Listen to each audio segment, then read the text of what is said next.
A very good evening to you. I'm Patrick Grant, your legal beagle, and I'm back this week with more talk about registering your holiday rental property here in Andalusia. Over the summer we went on about the registration of your holiday property, a bit probably like a broken record, but it's very, very important for this reason. This week I have had 3 questions from viewers who have all received fines after the inspection of their holiday property by the Junta de Andalucía. So let's go back over what you have to do if you own a property which you're renting out short-term to tourists here in Andalusia. Back in May, a law was passed saying if you are renting for short-term to tourists in exchange for money using the normal routes like TripAdvisor, Airbnb, holiday lettings, then you must register your property with the Junta de Andalucía. The reason behind this was following on from the law passed in Catalonia and in Valencia.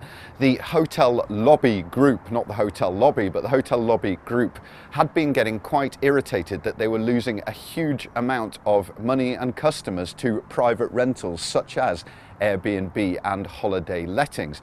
As such, they complained to the government and they said, look, when we have guests in the hotels, we have to make sure we pay VAT, we have to make sure there's fire extinguishers, we have to make sure there's first aid kits, heating, cool air, all this kind of stuff. And there's a huge amount of things that the hotels have to make sure that they do in order to have guests, otherwise they're fined.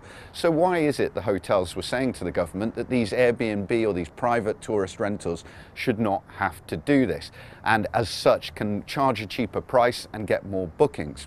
Well, the government agreed with them and passed the law here back in May, as I said, saying that if you own a holiday property, you rent it to tourists, you must register it with the Junta de Andalucía.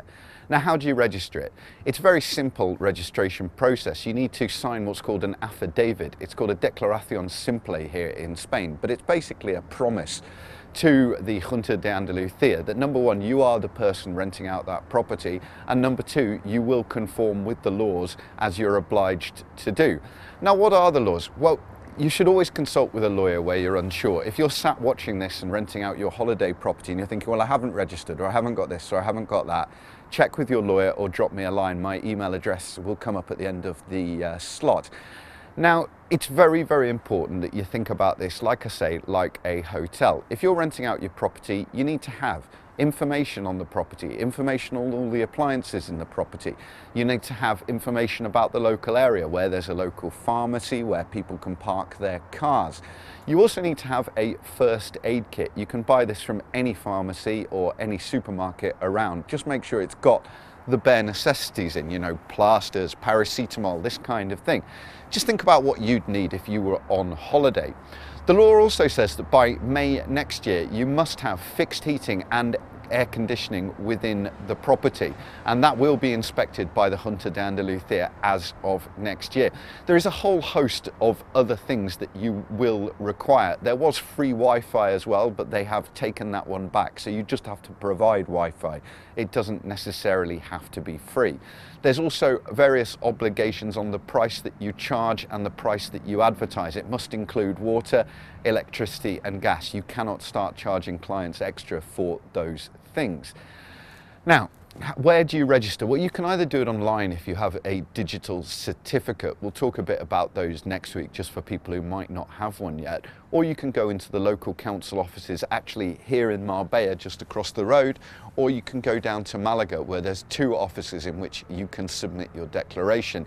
You can also find a whole host of people online that will do this for you, or as I say, you can ask your lawyer.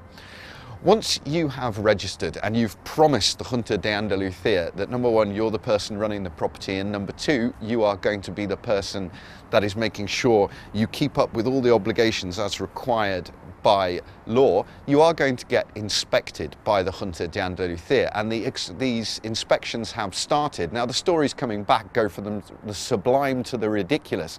We've heard about inspectors criticising the quality of beds, but we've also heard about inspectors checking the first aid kit, checking everything is there. So you've got to make sure that you have been very, very thorough before you get inspected. Why is that? Because this is a law, if you break this law, you can get fined. Now, for a serious offence, you can get fined up to 18,000 euros.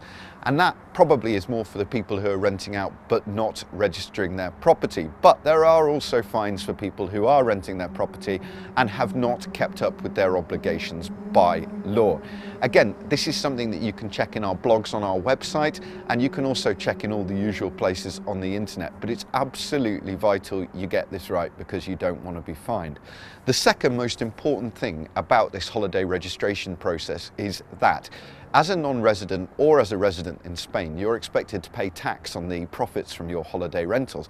That's the profits. It's not all the money you receive, but you are going to have to declare it. Now, if you're caught, for example, with a place that's not registered, that's being rented out, and you're not paying tax, you're not only going to get fined by the Junta de Andalucía, but you're going to get inspected by the Hacienda, or the tax inspection people here in Spain. And that is going to be an absolute nightmare and cost you a lot of money. So, as we said in the summer, if you are if you are renting your holiday property to tourists, short term, in exchange for money, make sure you get it registered and make sure that you are paying tax somewhere on that property. If you have any questions, you can drop me a line, patrick.charles.grant@gmail.com, or speak to your lawyer. Thanks very much for watching. Speak to you next week. Take care. Bye bye.